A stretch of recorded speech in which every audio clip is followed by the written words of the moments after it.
All right, it is recording. All right. So we have a choice here. Do you want to finish the exam from last semester, or do you want to talk about the A-star algorithm, the solution of the homework assignment? Hmm? Are there any preferences? Yeah, say again. Finish the exam. Okay, so we can do that. All righty. So I re-recorded a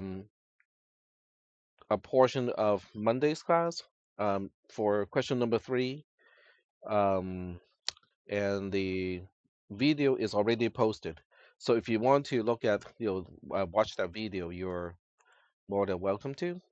So when you go to my channel on YouTube, go to videos, and this is the upload of something that I did this morning.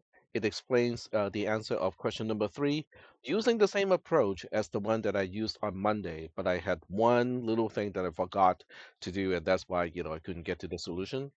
So this one does explain that. It also relates back to the algorithm itself. So the analytical side, the logical side of this explanation is better than the lecture on Monday. So there is that. And then what we'll do next? You have all gotten the final exam key. So I think the key definitely also help explains the answer to the other questions. So what I'll do is I'm going to move on to question number 4 today. And then we'll do it manually, and then we'll take a look at the key. All right, so this is the exam itself from last semester, and we are down to question number 4. So question number 4 states that you are the process engineer at a candy factory. There are two kinds of candies in each bag of nostalgica flavor combo, butter rum and licorice. The machine is set to create a mixed stream of candies with W, which is the probability, equaling to 0.75. So this is the ratio of candies being butter rum flavor, which means the rest are of the flavor of licorice. The factory has done some research and found that when there are fewer than 7, which is the variable Z, butter rum candies in a bag of 25 candies, people will start to complain. Okay, so the setup is in some way similar to the other one. Looking at the filling of a bag of candies from a stream of candies as an experiment, how many trials are there? What do you think? We are filling in a bag of candies, and there are 24 candies in a bag. So how many decision points do we have in that process? 24. That's right. So part 1 has a answer of 24. There are 24 experiments. What is the number of outcomes per trial? So this time is a little bit interesting compared to the previous one. So the orange example basically starts with a box of 120 oranges, of which you pick 8. Is that okay? This one has an infinite stream of candies rolling down, okay? And the probability of getting a candy of a particular flavor, rum flavor, is 0.73. So that means I am not choosing from a known collection of things. Is that okay? Because that's really important, to understand is the differentiation between this question, number 4, versus the inspection of boxes of orange, question, because one starts with a particular set of oranges to begin with. This one does not. Okay, this one has a continuous stream of candies rolling down, and you're just picking the candies out of the stream, and the probability of a butter rum flavor candy is 0.73, and then the remaining probability is for the other flavor, which is licorice. So once again, for part 2, what is the total number of outcomes in this case? 2. Okay, there's no other possible answer because there's no huge bag of candy from which I am picking 24 to put into a smaller bag. Okay, so that's one major difference between this one and the other one. And part three is asking what are the outcomes of prior trials okay, let me rephrase that. Are the outcomes of prior trials replaced or not? The answer is no. You can have a whole sequence of uh, butter rum flavor and then a whole sequence of licorice flavor. So this is with replacement. Okay, it is with replacement. And then question part number four is asking what is the probability that a bag has exactly six butter rum candies, barely triggering a complaint? Express this value using an expression using the variables that we have already introduced. Then solve for the actual value. Okay, so how do we do this? In other words, I'm asking what kind of a distribution is this? In this class, we have only talked about two different kinds of probability distribution. What is this one? Binomial, that is correct. So once you know that it is a binomial distribution, then the next task is to find out, how do we come up with this calculation? So let me get to my text editor, mousepad, and bring it into view. All right. So let's check out what we know up to this point. So we know that the probability is W. It is 0.73, and this is the probability of butter rum. Okay. We know that we have 24 candies per bag, and that's provided by variable V. So 24 candies per bag. And this time we want to calculate the probability of exactly six butter rum candies. Okay, so we want to know the probability of six butter rum candies in a bag. There we go. So one more question to ask is, does it matter which six candy in a bag is butter rum? There's no ordering. Okay, so that reconfirms that this is binomial distribution because all we care is in the bag there are six, exactly six butter rum candies. So now the question is, what does the binomial theorem has to say about the probability? So does anyone remember the binomial distribution or the binomial theorem itself? Because we're going to pick one term out of the sigma and say, oh, this is the one that we need. So what is the binomial theorem? Binomial theorem. What is that? It's kind of hard to write it out using just plain text, but I'll try. Okay. So this is a summation. Okay. The summation has an index variable I. Going from 0, in this case, it's going to go to 24 because that's the number of trials we have in the experiment. What are we exactly adding? So what we are adding inside here is the number of is a combination of, let me remember, 24 choose I. So this is 24 choose I times, and the second part and the third part are somewhat interchangeable. In this case, we have W raised to the power of I times 1 minus W raised to the power of 24 minus I. I know this is kind of hard to read because it's all in plain text, but let me just kind of double check and see whether everybody understands this or not. If you prefer, I can also use what's the name of that thing? Joplin. So it would actually display the actual equation. So it's your pick. Do you want me to use Joplin or is this okay with you? It's okay? All right. Yep. Um, yes. Typo. There we go. All right.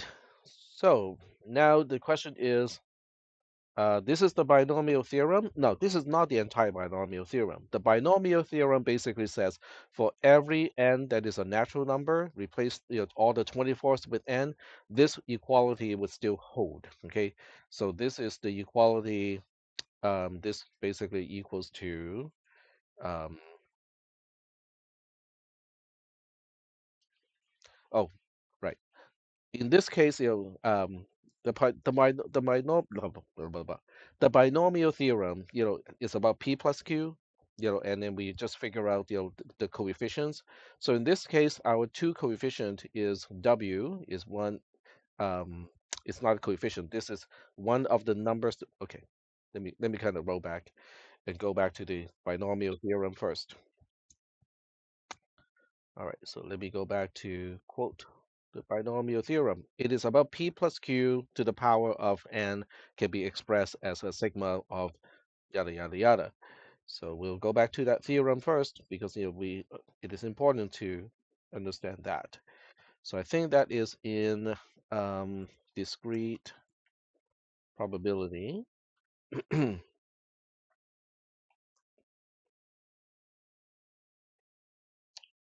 All right, and this is the binomial theorem.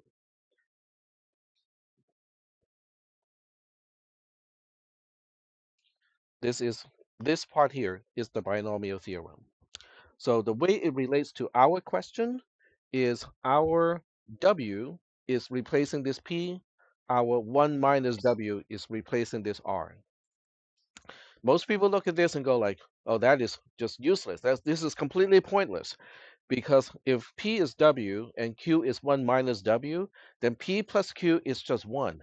1 to the power of whatever is going to be just 1, which is going to be, and it is re-expressed as this thing here. What is the whole purpose of doing that? Well, that is true. Okay, 1 to the power of n is always just going to be 1, but we are only interested in certain terms of the sigma. That is the reason why this is going to be useful. So once again, in to apply the binomial theorem to our question, n is 24, p is w, which is 0.73, q is 1 minus w, which is 0.27, but we are not interested in the sigma. The sigma is useless because it always adds up to 1, but what we're interested in is one particular term is when I equals to exactly 6. That is what we are interested in.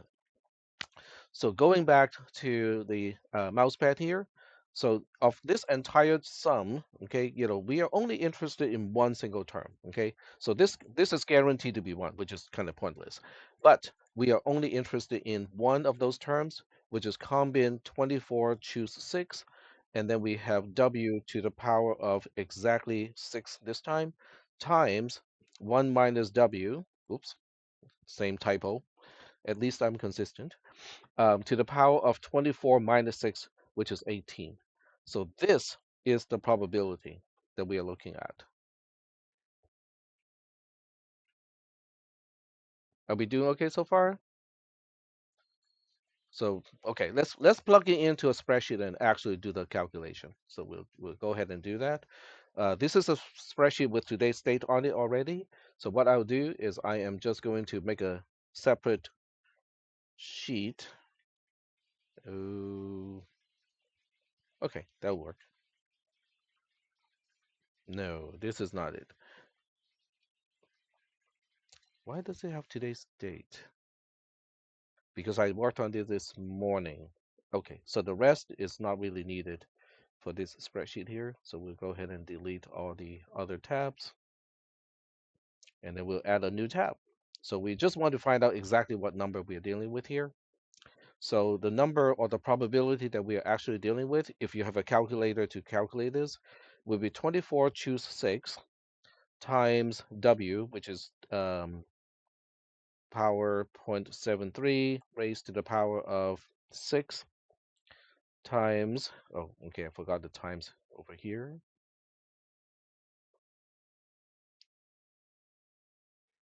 1 minus 0.73, which is 0.27, to the power of 24 minus 6, which is 18. So it's guaranteed to be a really, really small number. Okay, that's fine because that is just exactly having six candies of butter rum flavor. Are we doing okay so far with the calculation? Okay, so let me go back to the actual question itself first, which is right here. Um, so that's part four. So part five, which is worth more points than part four, is asking what is the likelihood y per bag that the factory receives a complaint. Express this probability in an equation that uses the variables introduced and solve for the actual value of the probability.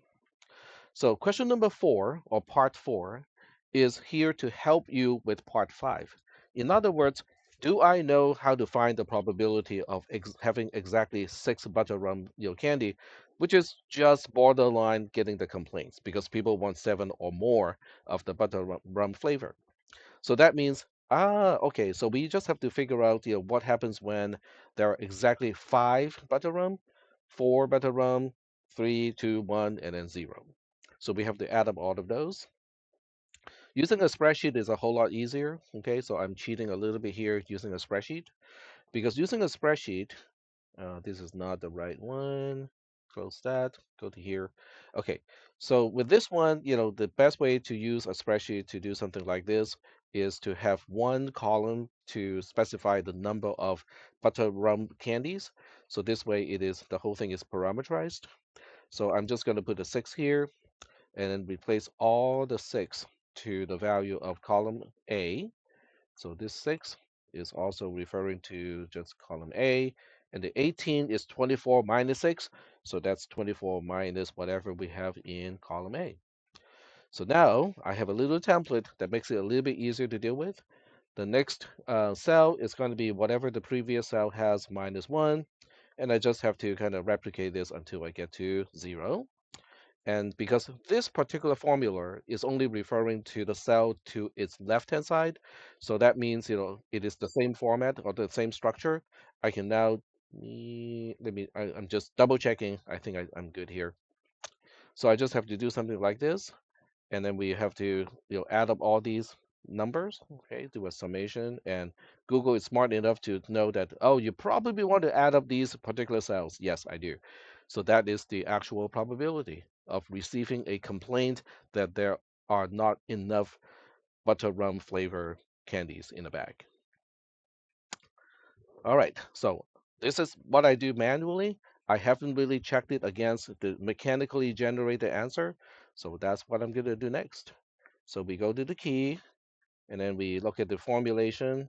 Okay, the formulation is correct. Okay, so this is going from 0 to 6 basically. 7 minus 1 is 6. Wait, yes, okay, that is correct. 24 choose I times 0.73 to the power of I times 1 minus 0.73, which is 0.27 to the power of 24 minus I. So the same format, except in here I did not actually provide the numerical answer, but the setup of the equation is already here. All right, so now all four questions are covered. Do you guys want me to go back to any earlier question? Um, the mechanically generated answer actually includes a graph, because it's also mechanically generated. So there's a graph, to question number 3, and also the graph to question number 2. And then question number 1 is also fully answered here. Yep. Uh-huh. 6 through 10? Absolutely. So we'll go ahead and try to open up two tabs, one to look at the actual question and one to look at the mechanically generated answer. So the question is this one here. Okay, so we want to do it like this. And I cannot tell which cell is which cell, which tab is which tab anymore. So we'll go ahead and go to, all right, so I need to go to this one and do a right click. And we want to move it to its own window. There we go. And now I just need to go find the original key. which is right here. Wait, why is it not? It's not getting back to that tab. Hmm. Hmm?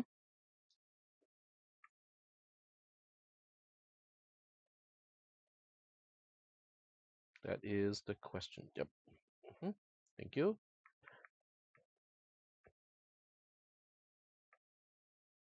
The question is not an HTML document. I can probably pull it out as a HTML document. Let me just do that.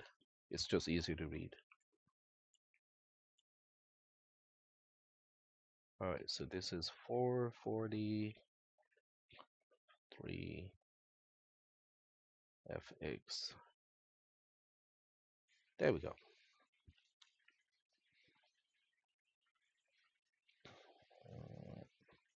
There we go. All right, so you said question number part 6 and below. Okay. All right, so the question in part 6 is asking, using variables already introduced, express and compute the expected number of bad oranges as W in each box. So W is based on how many oranges we have in each box, which is 120, and R is the unknown, which is the chances of each orange being bad. So that's how number 6 is computed, or how it's expressed. Is that okay? All right. So 7 is similar, except it's looking for the complement. In other words, instead of asking how many bad oranges we can expect in each box, we're asking how many good oranges we can have in each box. So that's why in part 7, instead of using R as a ratio, we're using 1 minus R as the complement of that ratio. Part 8 is asking what is the cardinality of E divided by the cardinality of omega. So the coordinate, so E in this case, the event set is defined up here. Each element in the event set E represents a way to fail inspection. In other words, we are really asking, with a box of 120 oranges and with the average number of bad oranges and the average number of good oranges, how many ways can it fail? Out of the total number of ways that we can choose, 8 oranges out of 120 oranges in a box. So that's what this ratio is about. But the ratio is already given to us because from observation, out of 128,327 inspections, 7,418 failed the inspection.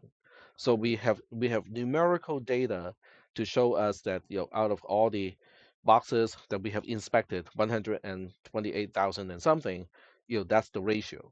So that's why we can use the ratio of failed inspections versus the total number of inspections, and that basically becomes the ratio of E divided by the cardinality of E divided by the cardinality of omega. Is that part okay? So this is not a calculated probability. It is an observed probability, but it should match, S divided by V. Or it should, excuse me, it should match the cardinality of E divided by the cardinality of omega. Is that okay? Now, if the number of observation is really low, then there's a kind of good chance that the actual ratio here is not exactly this, or it doesn't, it's not even close. But when you have made a lot of observations, the ratios, will get closer and closer, or the probability of them actually being close to each other would be higher and higher. So does that okay? Is that okay for part 8? Okay. So we move on to part 9. Part 9 is asking, using the variables introduced up to this point, express the cardinality of omega. In other words, I'm asking, with a given box of 120 oranges, how many ways can we choose 8 of those oranges for inspection. So that's basically how number 9 is answered. It is Z choose T because Z is the total number of oranges in a box, and then T is the size of each sample. So it basically just boils down to 128 choose 8. And then part 10 is the last part, which is basically what the part that we're interested in is how do we express the cardinality of E. So the way we calculate the cardinality of E is a summation of I going from 3 to 8, and then we just have W choose I times X choose 8 minus I, because W is representing the number of oranges that are bad on the average, and then X is representing the number of oranges that are good. So that's how we say, okay, we choose I from the bad oranges, and then we choose 8 minus I from the good oranges, which is the same kind of calculation that we did with lotto tickets. In order to win a specific prize in in the lotto game, not accounting for the um, what is the Powerball number. That's how we calculate the chances, or we calculate the number. Okay, you have to divide it by the cardinality of omega to get to the chances. All right. So does that kind of address the question? Any other question that you want me to kind of go over? Yep. hmm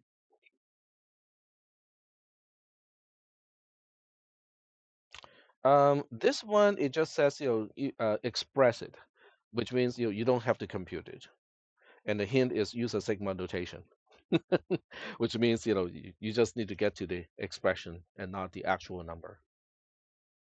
hmm hmm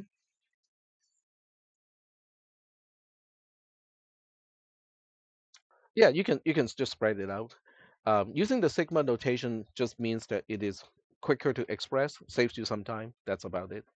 But if you want to kind of express the entire thing, kind of express the entire mode addition of all the individual terms, that's fine too. Yep. Any other questions? Any conceptual questions? Because this particular exam involves the two different kinds of probability distribution and the two graph algorithms for finding the shortest path. So are there any conceptual questions of when to use which method?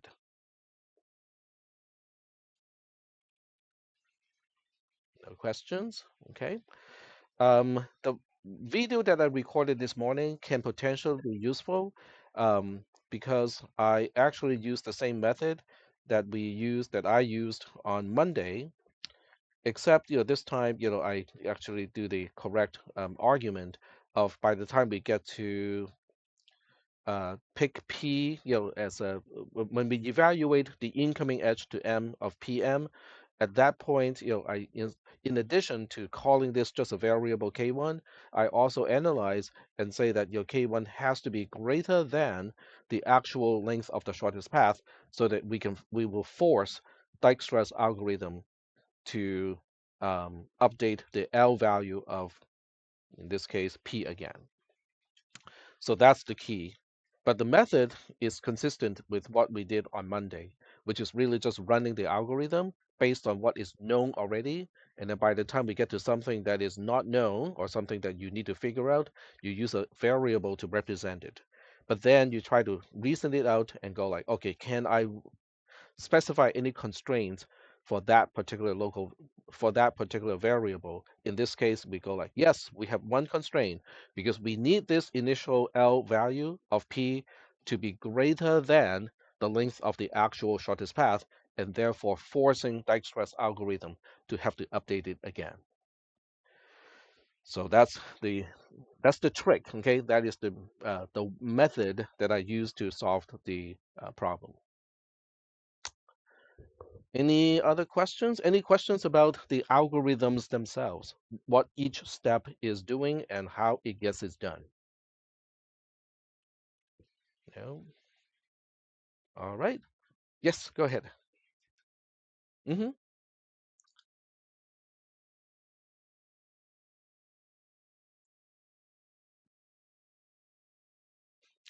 Probably no.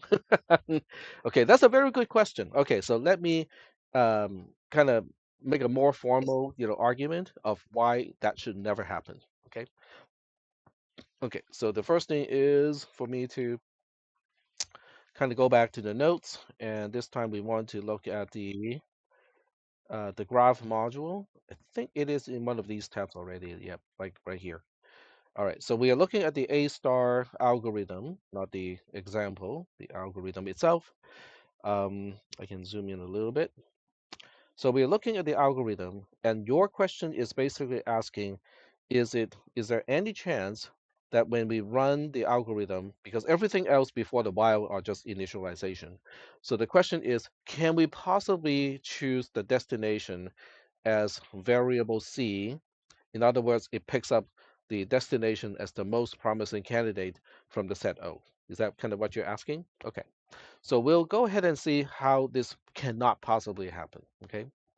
So in order to get here, we are inside the while loop already, which also means we have to make this condition true first. So when you're looking at the destination, which is variable x in this case, we have to basically make sure that f of x is less than g of x.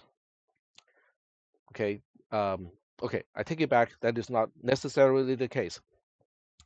You need some other vertices to have an f value that is less than g of x.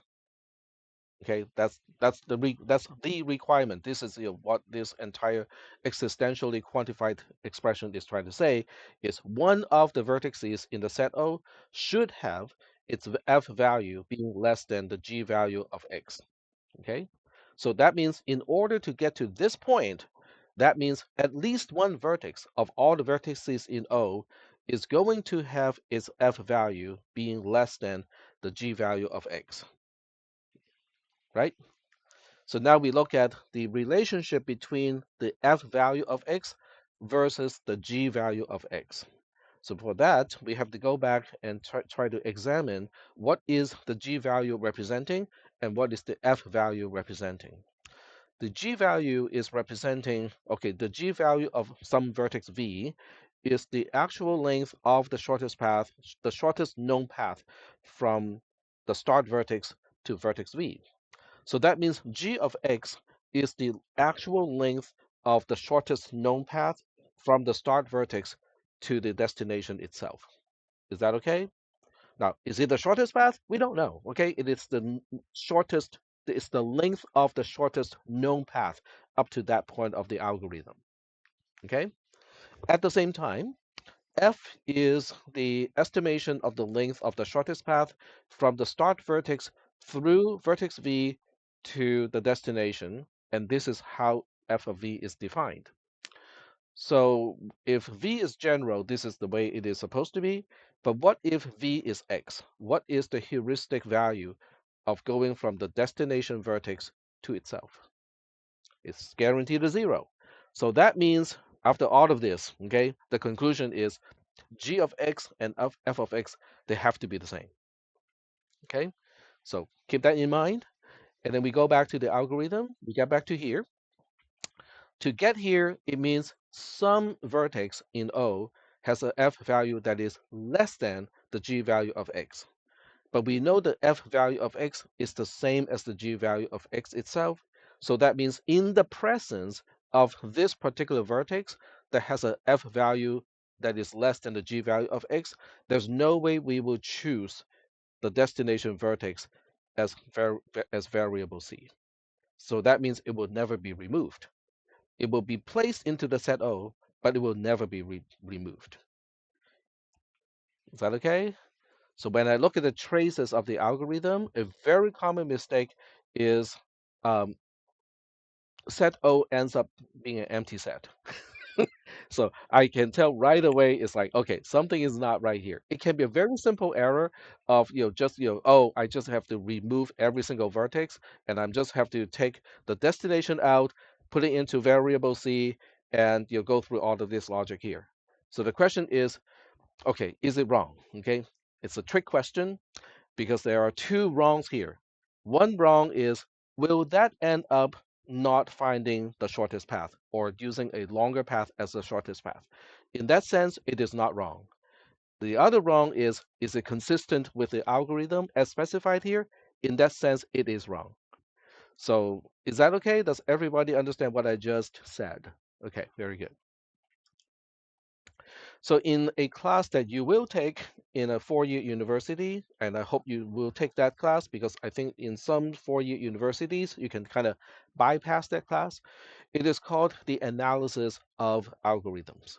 Okay, so what they will do is not just to look at this and trace the execution of the algorithm like what we have done. Okay, instead, what that class will say is this algorithm correct?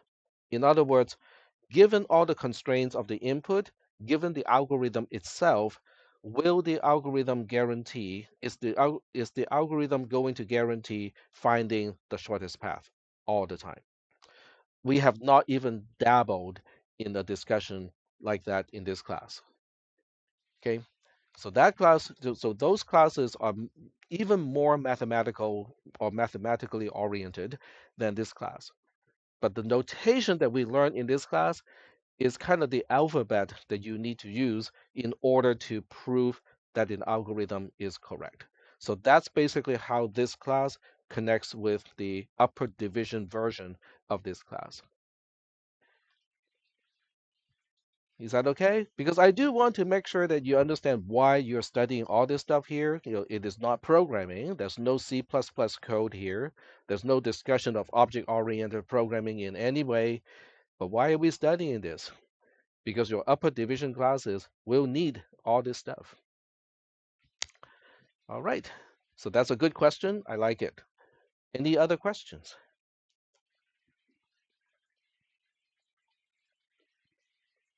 No other questions. All right. Well, if you guys don't have questions, then we are going to go take a look at the solution or the key to the homework assignment. All right. So let's go to this part here. And I am going to have to do some surgery because the A star template is over here and I want to put it into that particular sheet. I think that can be done. So right click, copy to existing spreadsheet. Nice. And then we just have to navigate to where that new spreadsheet is located with today's date. So 440 shared, and today's date is 2024 12/11. Is that correct? Yep. Okay, just double checking. There we go. And it is already up, because it's here. And here we have a template for tracking down the A star algorithm. All right, so with that said, let me go back to the assignment itself so that I have a description of the graph. And I do apologize that I made a few mistakes when I created the homework assignment because I had to modify it from what the previous semester. And then sometimes when I make those modifications, I introduce some errors. All right, so let me get it in the right format. Oh, this is not good. Um, hmm. It can only go this way, but not sideways. What am I going to do? View a student. I think that might help. Yes. Okay. Print screen. I don't need to know the set of the V's or the D's. The D is what I need. The set of edges we don't need. And then the heuristic is also what I need. So at a bare minimum, this is what I need to trace the algorithm. So we'll open it up in its own tiny little window. Okay, always on top. Stash it here. And then we go back to the trace window. So now I can do the trace. All right. So the way we initialize in A star in the A star algorithm is the G value of the source or the origin is going to get a value of 0. Everybody else will be infinity. Um, and I think the instruction after correction specifies vertex F to be the start vertex, and then J is the destination. Okay, so that part is done. And now we just say this is a 0 because the start vertex has a length of the shortest path from the start vertex to the start vertex is a 0. So that's why G of F is a 0. And then, huh? Oh, right. Oh, it's not copying the equations. Oh, okay. There's a 0, and everything else are infinities. Okay. I'm just going to make everything infinity until I have something that is not supposed to be infinity. So the f value of f is also not supposed to be infinity because it is supposed to be just the heuristic value from f to j, which is 5. Okay, there we go. Oops, I said 5, type 4. And then these are all unknown. Okay, so they're just basically marked as unknown, like so. Um, and then the set O is initialized with the start vertex itself. So in this case, it is vertex F. So that's the initial state. In other words, after initialization, we should see this in the spreadsheet. Do we have any questions about the initialization of the G values, the F values, and the previous values? Okay, all right. So now we look at all the outgoing edges from F. So F has a bunch of outgoing edges. F has E as an outgoing edge. FB is also an outgoing edge. Those are the only two. So we're going to write down, we're going to pick F, in this case, because there's no other choice. And also the F value of F is less than the G value of the destination because the G value of the destination is infinity right now. Just about anything is going to be less than it. So now we take it out and then O becomes empty for the time being.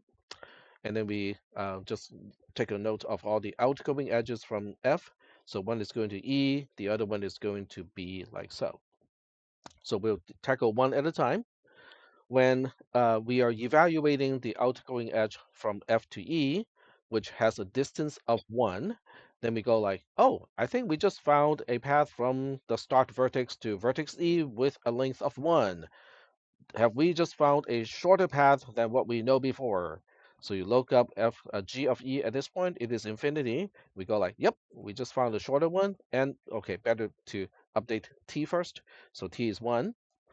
And because T is less than G of E, we have a bunch of stuff to update.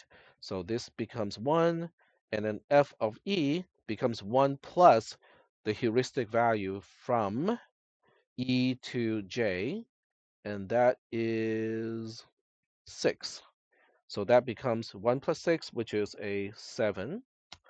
And then we also make a note to get to vertex E, we should come from vertex F. There we go. And then we also have to make sure that we remember that E just has a whole bunch of its own value updated. So we have to add vertex E to the set O. Now we move on to vertex B, which is going to be about the same story. Because when you look up the G value of B, it is infinity, which means we have not found any path from the start vertex to vertex B. The edge from vertex F to vertex B has a length of 8. So that means we have just found a path of length of 8 from the start vertex to vertex B, and that is shorter than what vertex B has, or it's shorter than the length of the currently known shortest path to vertex B. So we update that to 8. And then the F value of B is 8 plus the heuristic value from B to J, which is a 0. So that's also just an 8 here. To get to vertex B, we want to come from vertex F. So we keep track of the previous to be F. And then we also want to add vertex B to the set O. So now the set O has B and E in it. Do we have any questions up to this point? Okay. So now we are at the end of the for each loop. We have evaluated all the outgoing edges from vertex F. So now we go back to the while loop. And first of all, we have to ask the question, is anything even looking promising? Okay, in other words, I'm looking at the F value of B and the F value of E, and I'm just asking, is at least one of them less than the G value of the destination? The G value of the destination is still infinity. So anything is less than that.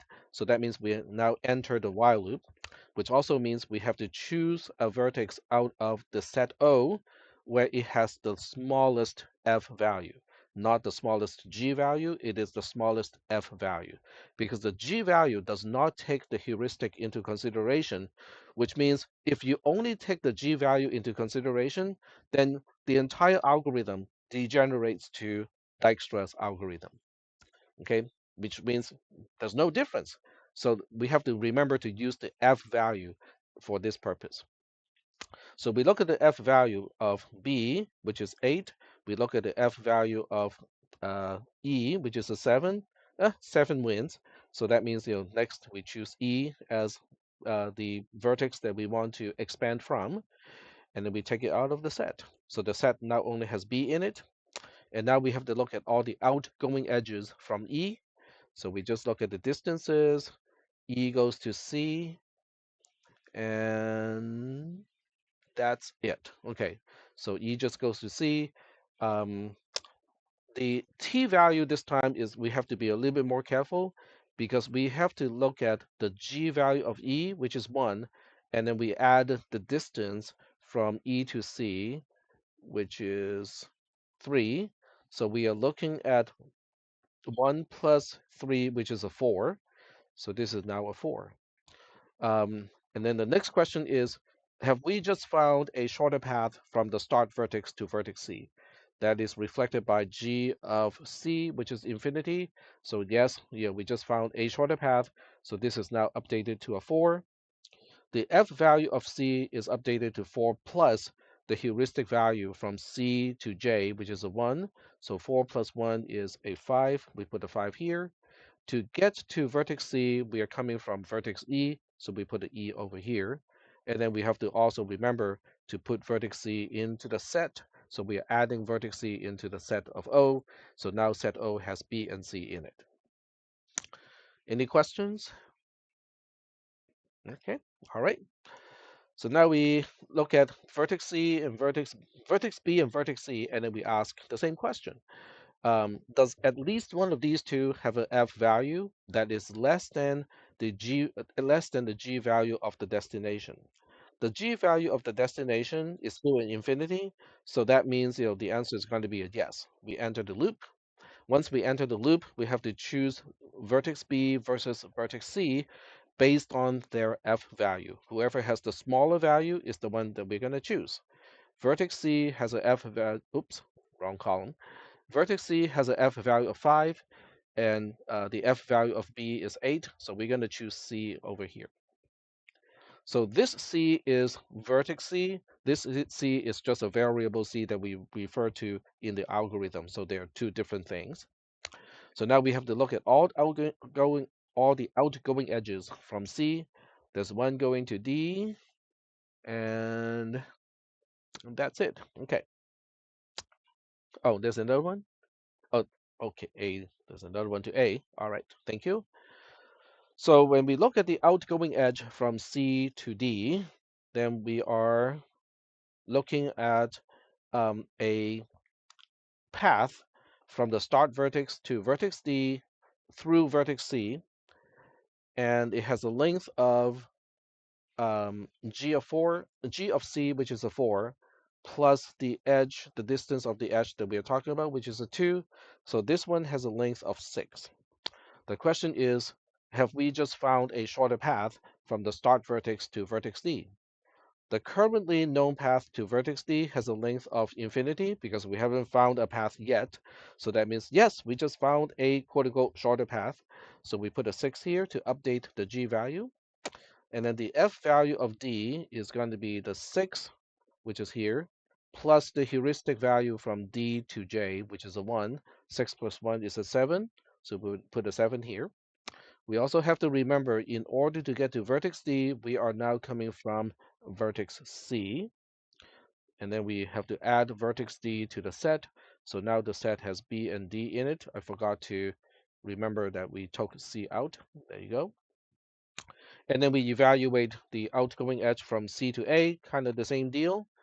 To get to C, the length of the shortest path right now has a length of 4. The distance of the edge from C to A is also 4. 4 plus 4 is an 8. And then the question is, are we finding a shorter path from the start vertex to vertex A? The answer is yes, because right now the G value of A is infinity. So we update that. And then we also have to update f of A. And the heuristic value from A to J is a 0. So that means this is the same as the G value. And then we update the previous so that we remember, in order to get to vertex A, we should come from vertex C. There we go. Are we doing okay so far?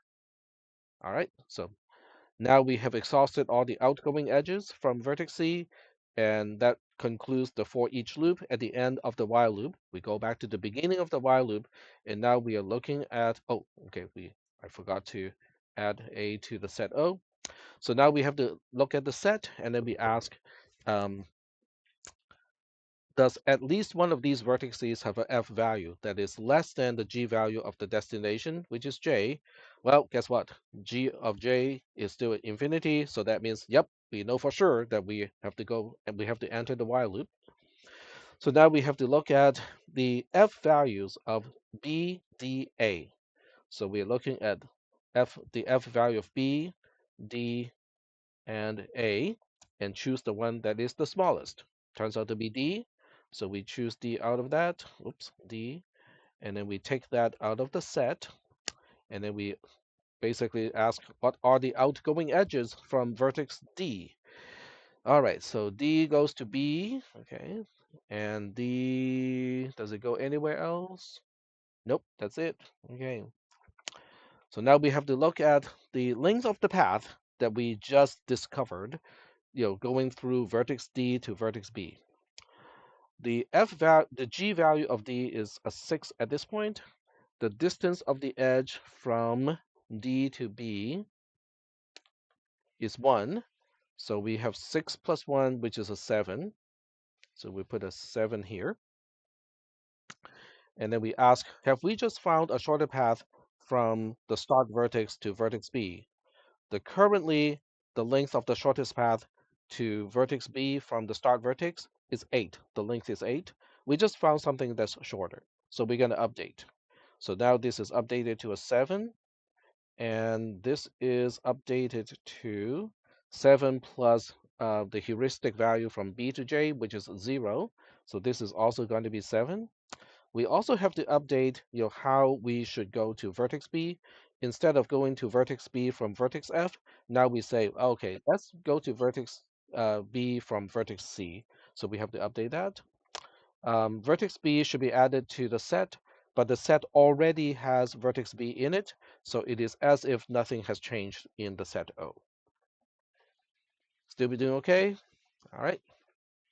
So now we are going back to the beginning of the loop again. Okay, we ask the same question, and because the G value of the destination has not changed, so that means yes, we're going to enter the loop. So now that we enter the loop, we have to choose between vertex B and A, which one looks more promising. The F value of A is 8, the F value of B is 7, so B looks more promising. We choose B out of that set. So now the set only has A remaining in it. And then we look at all the outgoing edges from B. We have BA, and then what else do we have? BJ, okay, there we go. All right, so now we take a look at the length of the path from the start vertex through vertex B to vertex A. Okay, this is an alternate path, possibly alternate path, but we want to find out what the length is. So we have to look at G of B, which is a 7 at this point, and then the distance of the edge BA, which is a 1. So we are looking at 8 plus 1, which is a, wait, 7 plus 1, which is a 8 over here. And then we have to compare. Did we just find a shorter path from the start vertex to vertex A? The answer is no. Okay, the length of this new quote unquote new path is the same as the one before, so we did not find a shorter path.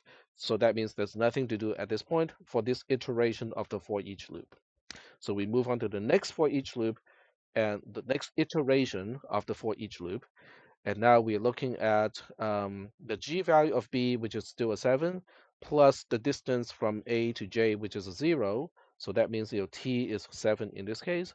And now we ask, did we just find a shorter path to vertex j? Well, yes, because 7 is less than infinity.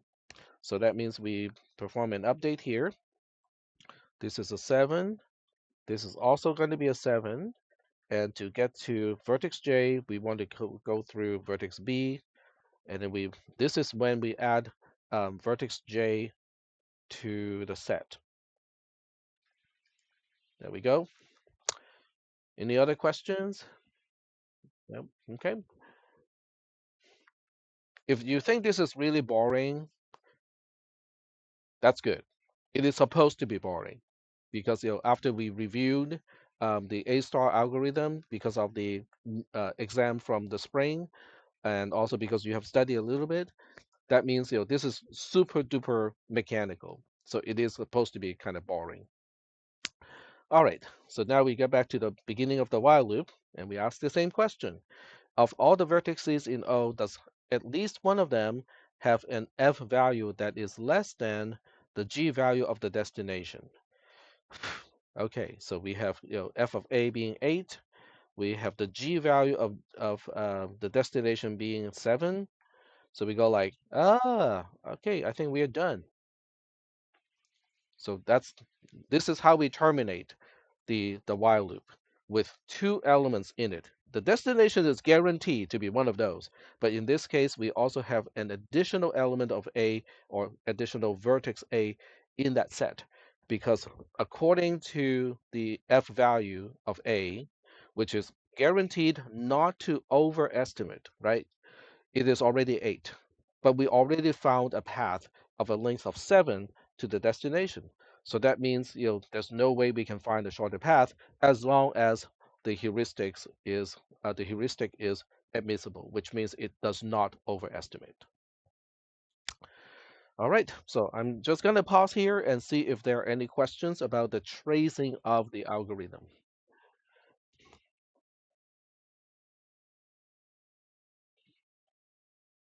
Okay, so let me ask you then, okay, since you guys don't have anything to ask me, did the tracing of the algorithm help you understand the algorithm itself?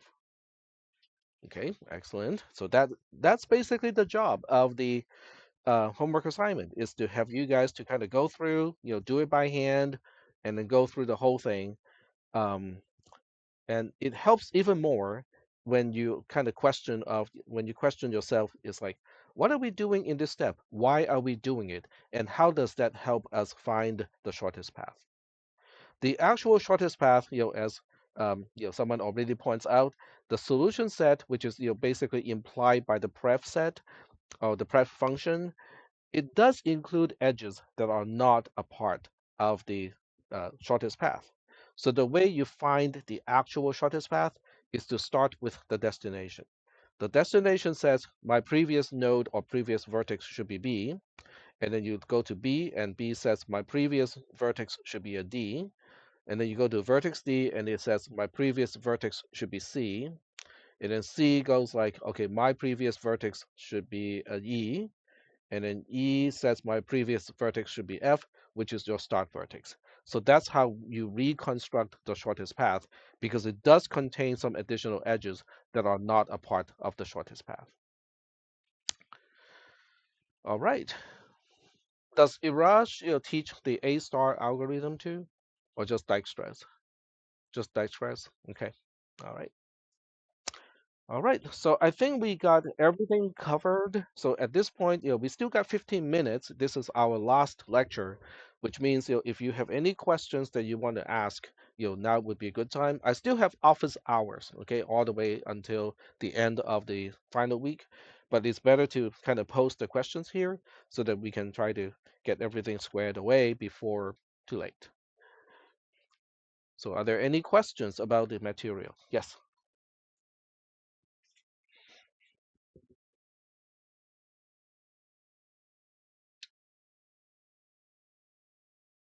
So practice in the context of this class or practice in the context of just overall thing. For future, um, there are entire books, written on algorithms. And one of the authors of those textbooks is Professor Knuth from Stanford University. I cannot remember the name of the books. I think it's like a series of three books, and those are thick books too. But if you're interested in this sort of thing and just you don't have anything else to do in the break, just look up these books. So I'll just look for books on algorithms and Knuth. I think that's it. That's the correct spelling. Programming algorithms, and it has multiple volumes. Volumes 1 to 4B. You can probably find less expensive alternatives. I'm not going to say what kind of alternative because it might be illegal for me to say that sort of thing, but I encourage you to search for less expensive alternatives. So for the longest time, this entire series of books is considered the gold standard of discussions of algorithms. Um, and Professor Knuth is also, the person who came up with LaTeX, the math formatting thing that you guys saw. That's a very small subset of the TEX or tau epsilon chi um, typesetting language. It is also a programming language. You can actually specify code and logic and all that stuff in the typesetting language. But anyway, he's just kind of like the modern day father of computer science. A lot of stuff came from him. So does that kind of help answer your question? Yeah. You can also ask ChatGPT. I'm not kidding you. ChatGPT is quite knowledgeable. So let me just give it a try. Okay, so let me go to a Chat GPT tab. I can search for it here too. Mm, Oh, this is actually looking at all the tabs from all my windows, not just this particular window. Okay, well, that's fine. We'll just open the new one then. This is how I end up with so many tabs on a window. And it's not refreshing right because I should see more stuff on the left-hand side. So this. Oh, you mean this one? Oh, right. Okay. Thank you. So we just go for general chat GPT. I I was actually just playing, with a tutor for graph algorithms. I'm not done with it yet, so this I cannot release yet. Um, so let's go for just general chat GPT. Um, can you name a few famous algorithms that are discussed in a university level upper division course on the analysis of algorithms. There we go. I pressed the enter key already. I think there's some connection problem with ChatGPT. Either that or I have boiled enough water today. Yeah. Okay. Okay. Copy. Just do a refresh. Okay. Nope. It doesn't let me click the upload. Fine. We're gonna make a general Google search then. All right. You can go to Quora.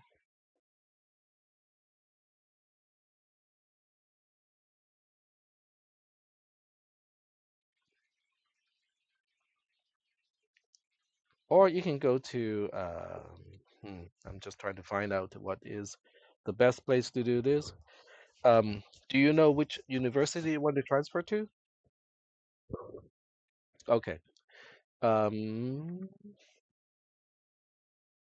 okay. I'll just do this as an example. Okay. Curriculum analysis of algorithms. Berkeley. Okay. Just pick one. Misspelled. That's okay.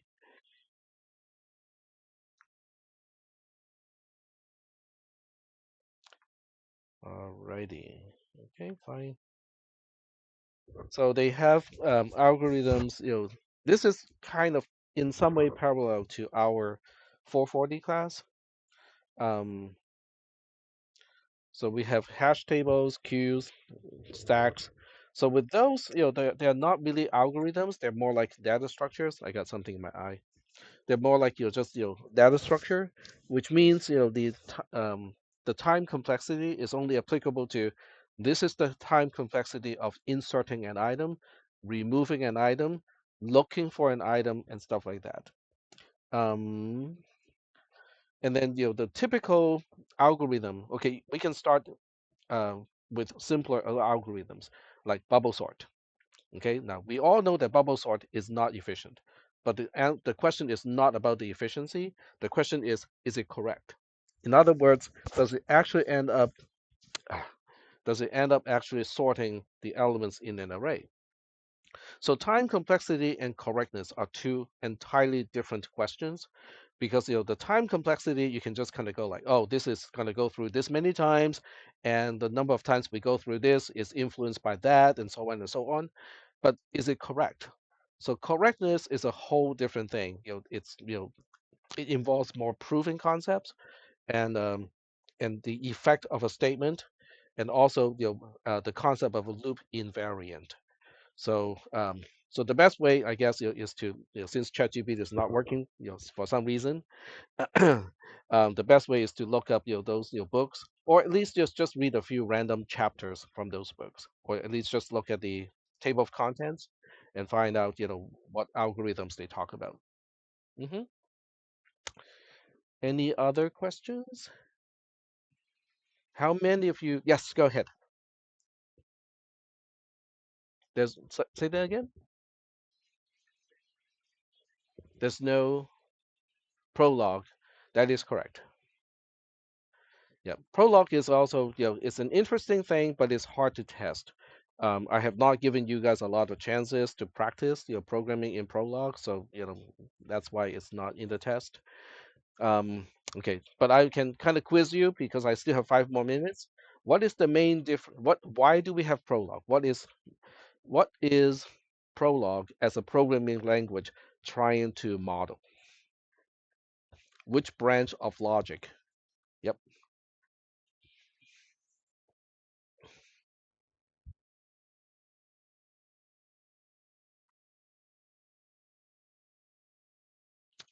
Correct, but there's a specific branch of logic that Prolog is modeling. In other words, it is basically the quote unquote runtime implementation of a type of logical thinking. So, what type of logical thinking are we referencing? So, the first one that we dealt with in this class is called propositional logic. It is great, okay? We got all the Boolean algebra stuff, okay? But it has one important shortcoming. It cannot deal with quantifiers. Okay, there's no quantification when we talk about expressions in propositional logic. But when we explained Prolog, I basically look at, I presented a statement or sentence in Prolog, and I said, oh, there's a way to write this sentence out in quantified expressions. So Prolog allows quantification. It is called a second order logic or second order logic, as opposed to predicate, as opposed to propositional logic, which is called first order logic. Okay, and first order logic is useful in many cases, but it doesn't, it's not enough for the verification of programs.